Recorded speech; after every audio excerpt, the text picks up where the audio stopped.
뉴저지 한인회관 내에 뉴욕 영사관 직원을 상주시키는 계획이 추진 중인 것으로 알려졌습니다.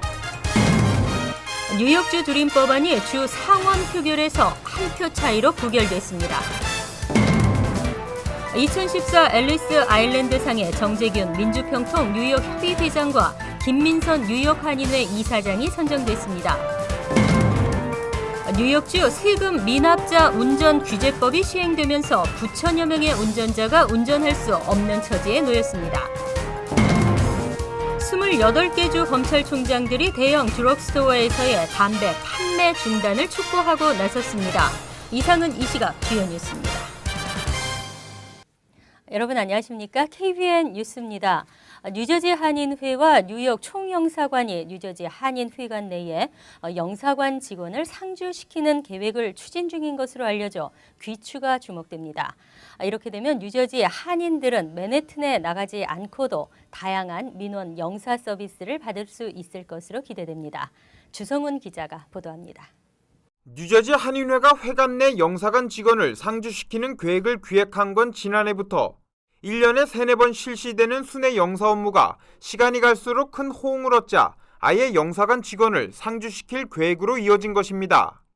유광훈 뉴저지 한인 회장은 이를 위해 지난해부터 영사관 관계자와 수차례 만남을 갖고 긍정적인 답변을 얻었다며 이르면 올 봄부터 뉴저지 한인들은 펠팍에 위치한 뉴저지 한인회관에서 영사 업무를 볼 수 있을 것으로 기대했습니다.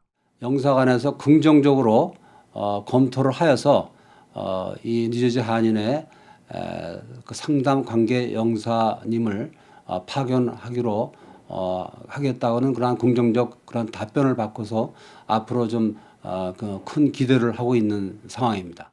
한편 이번 주 목요일엔 2014년도 제1차 순회 영사 업무가 펠팍에 위치한 뉴저지 한인회관에서 진행됩니다.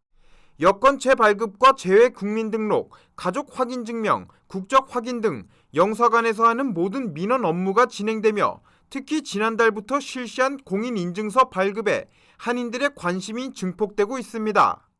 영사관은 민원 업무별로 구비 서류가 다르다며 구비 서류를 미리 숙지할 것을 조언하며 방문 전 필히 전화 예약을 당부했습니다. KBN 뉴스 주성훈입니다. 뉴욕주 불법 체류 청소년들의 꿈이 좌절됐습니다.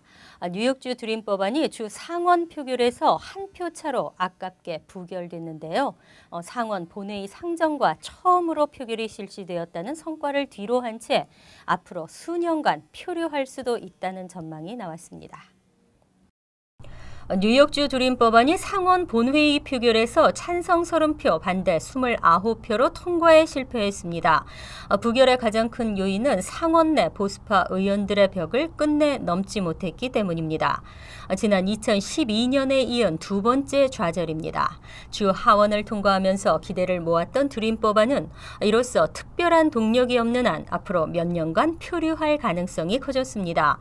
그나마 올해는 공화당과 공조해 다수파를 형성하고 있는 독립민주 컨퍼런스 소속 제프리 클라인 공동의장이 상원 본회의에 상정한 데 이어 딘 스켈로스 공동의장도 이를 저지하지 않아 처음으로 표결이 실시되는 성과를 거둬 내년을 기약하게 됐습니다. 주 드림법안은 주정부 학비 보조 프로그램 혜택이 불체 학생들에게도 적용될 수 있도록 할 뿐만 아니라 드림펀드라는 민간 기금을 조성해 이들에게 별도의 장학금을 지급할 수 있도록 하고 있습니다. 또 불체자 가정도 납세자 번호만 있으면 뉴욕주 529 플랜의 계좌를 개설할 수 있도록 합니다. 하지만 공화당은 드림법안의 내용 가운데 다른 조항들은 동의하지만 주민들의 세금으로 조성된 예산을 불체자 지원에 사용할 수는 없다며 강력히 반대하고 있습니다.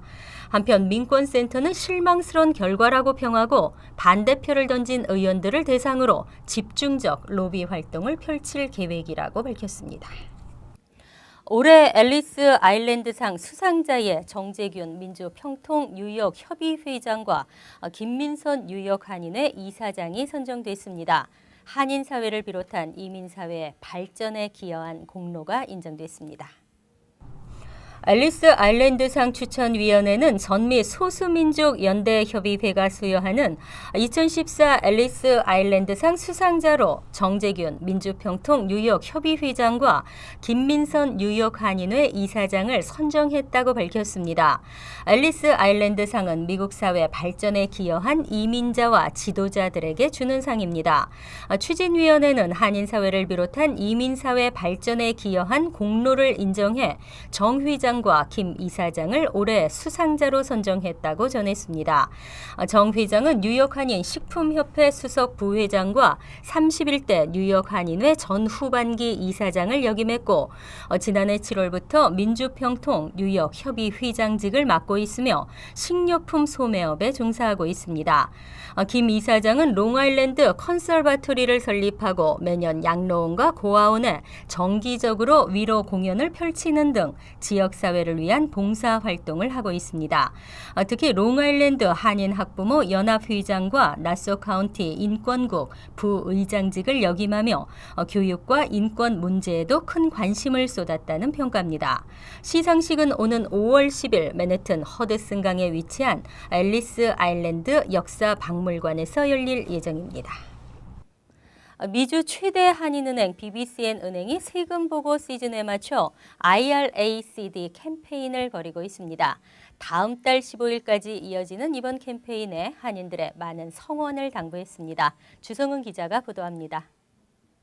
개인 은퇴연금 적금 IRA-CD는 매년 세금 보고 시 가입한 금액만큼 세금 공제 혜택을 받게 되며 동시에 노후 생활을 대비할 수 있는 개인 은퇴연금 구자입니다. 특히 원금을 지킬 수 있고 안정성이 높아 세금 보고 시즌에 맞춰 은행들이 앞다퉈 선보이는 대표적 금융상품입니다. 미주 최대 한인은행 BBCN뱅크가 이번에 선보인 IRA-CD는 이자율이 12개월의 경우 1%, 18개월은 1.21%까지 받을 수 있어 대부분의 미국 은행들이 제공하는 0.2%보다 높은 수익률을 자랑합니다. IRA-CD는 70.5세 미만의 연소득이 있으신 분들이 가입하실 수 있는 개인 은퇴연금 구자입니다. 50세 미만이신 분들은 1년에 5,500불까지, 50세 이상이신 분들은 캐치업 컨트리뷰션을 더해서 6,500불까지 가입하실 수 있으시고 59.5세 이후에 찾으시게 되면 텍스가 디퍼되는 프로그램입니다. 한편 BBCN뱅크는 2012년에 이어 2년 연속으로 레이먼즈 제임스 커뮤니티 뱅커스컵을 수상했습니다. 매년 자산 규모 100억 달러 미만의 커뮤니티 은행 중에서 수익성과 운영 효율성 및 재무 제표 등을 바탕으로 상위 10% 커뮤니티 은행을 선정하는 상으로 한인은행 중에선 BBCN뱅크가 유일하게 수상했습니다. KBN 뉴스 주성훈입니다. 오바마 케어가 순항하고 있습니다. 전국에서 약 400만 명 이상이 오바마 케어에 가입을 마쳤는데요. 아직 신청 못하신 분들 신청 마감일이 2주 앞으로 다가왔습니다. 서둘러 신청하셔야겠습니다. 연방보건부에 따르면 오는 3월 31일까지 건강보험을 구입하고 첫 보험료를 납부해야 5월 1일부터 보험을 사용할 수 있습니다. 만약 보험 가입을 하지 않을 경우 벌금을 물게 됩니다. 무보험자 벌금은 올해는 1인당 95달러 또는 연소득의 1% 가운데 많은 부분을 물어야 합니다. 하지만 이달 말이 지나면 오는 11월 15일에나 보험 거래소가 다시 문을 엽니다. 그 사이에는 보험을 들을 수가 없습니다. 때문에 차일피일 미뤄온 무보험자 또는 건강보험을 바꾸려는 사람들이 앞으로 보름간 한꺼번에 몰릴 것으로 예상됨에 따라 혼잡과 불편이 뒤따를 것으로 보입니다. 오바마 케어는 당초 700만 명 가입을 목표로 했지만 현재 전국에서 약 420만 명 이상이 가입하며 순항하고 있습니다. 특히 뉴욕주는 현재 50만 명 이상을 확보한 것으로 보건부 자료에서 나타났습니다. 연령별로는 중장년층의 가입률이 월등히 높은 반면 18에서 34세 무보험자들은 전체 가입자 중 기대치인 40%에 한참 미치지 못하고 있습니다. 가입자 중 63%는 본인 부담금 30%인 실버 등급을 선택했고 5명 중 1명은 아직 첫 달 보험료를 납부하지 않고 있습니다. 뉴욕주가 세금 미납자 운전 규제법을 시행하고 있습니다. 결과 뉴욕 주정부 세금을 내지 않은 운전자 9천여 명이 면허 정지 처분을 받았습니다. 뉴욕주 정부는 지난해 8월부터 세금 미납 운전자 17,700명에게 경고문을 발송하며 단속을 본격화했습니다. 이 가운데 면허 정지를 받은 8,900여 명을 제외하고 6,500명은 밀린 세금을 완납했거나 분할 납부 형태로 갚기로 주정부와 합의했습니다. 또 나머지 2,300명은 운전 면허증 정지 처분을 받을 수 없는 상황이라 이번 면허 정지 조치에서 제외됐습니다. 이번 단속으로 주정부가 거두어들인 세수는 5,640만 달러입니다. 당초 주정부가 예상했던 4,200만 달러보다 34%나 늘어난 수치입니다. 주정부는 앞으로도 매년 이 같은 추가 세수를 거둬들일 것으로 전망하고 있습니다. 앤드류 쿠오모 주지사는 이번 단속 결과를 발표하며 이번 단속은 상습적인 세금 미납자들에게 강한 경고가 될 것이라고 밝혔습니다. 세금 미납 단속에 따른 운전 면허증 정지 경고는 차량국이 아닌 조세국에서 보내지며 면허 정지 경고를 받으면 60일 이내에 조세국에 연락해 납부 계획을 세우면 됩니다.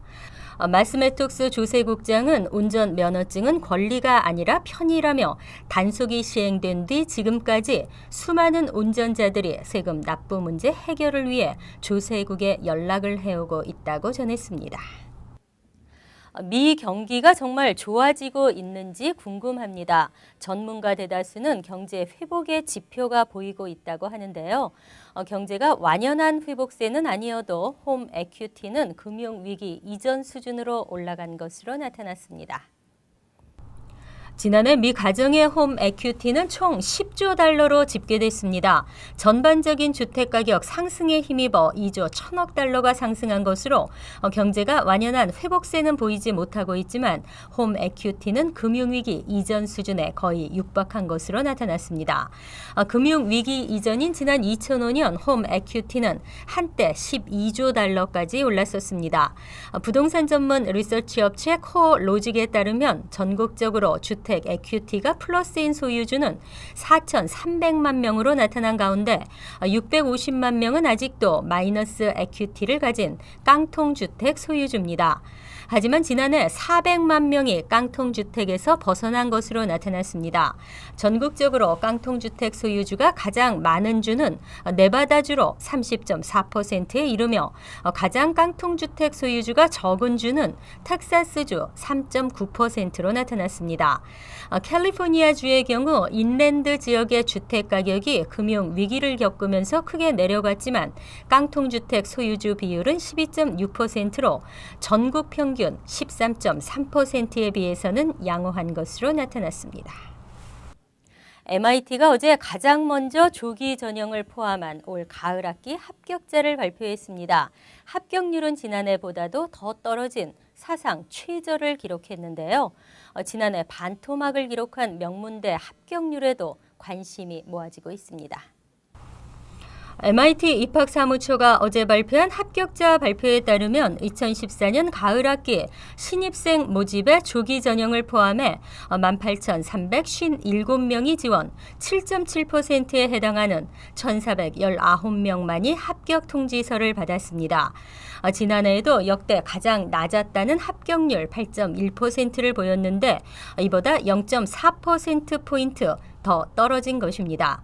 올해 전체 지원자 중 조기 전형을 통해 지원한 학생은 37.1%인 6,820명으로 집계됐습니다.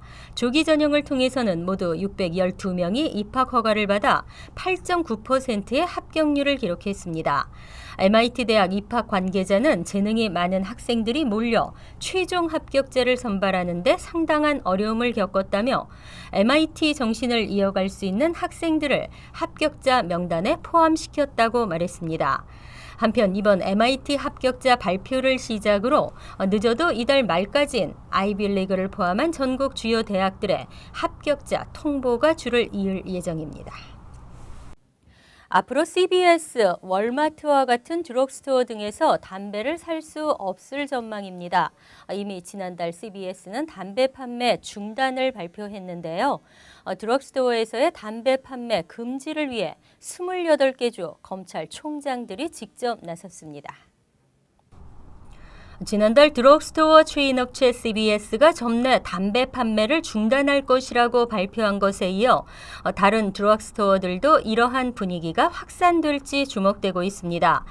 뉴욕타임스는 어제 뉴욕과 워싱턴 DC 등 28개 주의 검찰총장들이 월마트, 월그린, 라이트 에이드 등 대형 약국 체인 대표들에게 점포 내 담배 판매 금지를 촉구하는 서한을 보냈다고 보도했습니다. 이번 담배 판매 금지 촉구 운동을 주도한 에릭 슈나이더맨 뉴욕주 검찰총장과 마이크 드와인 오하이오 검찰총장은 건강한 지역사회를 만들기 위해 존재하는 약국들이 담배를 지속적으로 판매하는 것은 모순이라고 말했습니다. 담배 판매로 얻은 수익으로 시민들의 건강을 지킨다는 것은 역설이라며 모든 약국에서 담배가 처분돼야 한다고 강조했습니다. CBS는 지난 2월 5일 연간 약 20억 달러가량의 손실을 감수하면서까지 오는 10월 1일부터 모든 체인점에서 담배와 담배 관련 제품들의 취급을 하지 않겠다고 발표한 바 있습니다. 한편 이와 관련해 한인 사회에서는 찬반 의견이 엇갈리고 있습니다.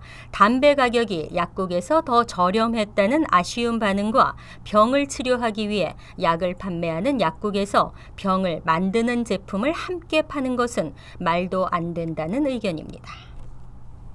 이상으로 KBN 뉴스를 마칩니다. KBN과 함께 즐거운 저녁 되시기 바랍니다.